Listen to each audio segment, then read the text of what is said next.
Ang Ninoy Aquino International Airport, o NAIA, sa Pilipinas ay mayaman at masalimuot na kasaysayan na malapit na nakaugnay sa politikal at panlipunang ebolusyon ng bansa. Orihinal itong tinawag na Manila International Airport, o MIA, nang ito'y magbukas noong 1948. Naging kilala ito bilang NAIA noong 1987, bilang pagkilala kay Senador Benigno Ninoy Aquino Jr., isang kilalang leader ng oposisyon na pinaslang sa tarmac ng paliparan noong 1983. Ang insidenteng ito ay nagdala ng simbolismo sa laban ng mga Pilipino laban sa diktadura at nagpasimula ng mga malalaking pagbabago sa politika na nauwi sa People Power Revolution noong 1986. Ang pagpaslang kay Ninoy Aquino ay naganap sa tarmac nang siya'y bumalik mula sa kanyang pagkatapon. Ang kanyang pagkamatay ay nagdulot ng matinding galit at naging isang mahalagang sandali na nagbuklod sa mga Pilipino upang humiling ng reformang demokratiko. Ang trahedyang ito ang nagbigay ng espesyal na kasaysayan sa NAIA, na naging tahimik na saksi ng kasaysayan ng Pilipinas.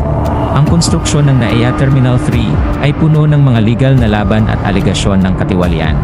Natapos ito ng ilang taon makalipas ang inaasahang petsa ng pagbubukas, dahil sa mga alitan sa pagitan ng pamahalaang Pilipino at isang kumpanyang German, ang Fraport. Inangkin ng Fraport na hindi makatarungan ang pagwawakas ng kontrata nito, kaya't ang usapin ay umabot sa internasyonal na arbitrasyon na nagpabagal sa operasyon ng terminal at nagresulta sa malaking pagkalugi. Noong 1970, ang NAIA ay naging lugar ng ilang insidente ng hijacking na kadalasang may kinalaman sa mga politikal na layunin. Isa sa mga pinakakilalang insidente ay ang hijacking sa isang Philippine Airlines flight noong 1971 na isinagawa ng mga rebelde na nagtataguyod ng kalayaan ng Mindanao. Nagtapos ang insidente sa isang barilan sa paliparan na nagresulta sa ilang pagkamatay at nagmarka ng isang magulong panahon sa kasaysayan ng Philippine Aviation. Sa loob ng maraming taon, kabilang ang NAIA sa mga pinakamasamang paliparan dahil sa sobrang sikip, luma at hindi sapat na pasilidad at hindi maayos na infrastruktura.